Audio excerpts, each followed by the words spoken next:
cheese. Now the V8 Escalade got 8 speeds. Not long ago when your boy was only 18, in 6 years became part of Reps 18. Infinite number of people said what I can't be. Now my music on the screen ain't like it can't be. Their worst nightmare scared them to death and now they can't breathe. My life's around them like a haunted house they can't leave.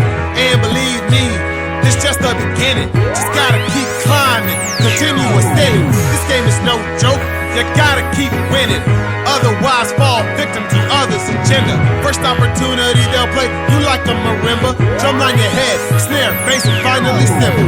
It's a jungle out there, just a holler and simmer.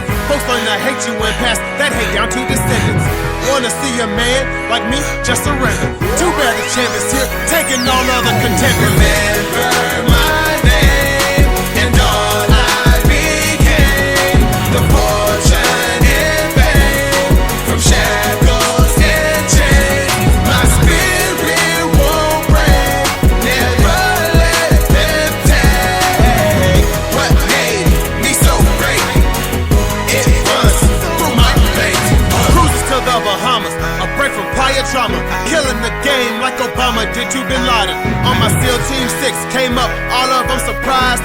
Look them dead in the face and all they see they demise. My current situation is based on what I decide. But wasn't long ago, I was just going with the tide. Ate whatever I could, worked wherever was hiring. Even when life was good, always want to aspire to. Speaking out for the hood, I remember the struggle. The rest of America shuts you out like a bubble. Drive-bys down the street, communities turn to rubble. Southside Chicago crumble, cause all they know about is trouble. Regardless, they try to make it, keep the family from suffering. Life is a flight of stairs, be careful, don't wanna stumble. Sometimes on the climb, you gotta rest your behind. Cause the world's pitted against you based on design. Those at the top, white laws to keep our grind on the wine. Hope most of us lock in cages and the rest of us die. So when I'm asked who I do it for, who is my audience? It's for my people to show if anyone can have all of this. Remember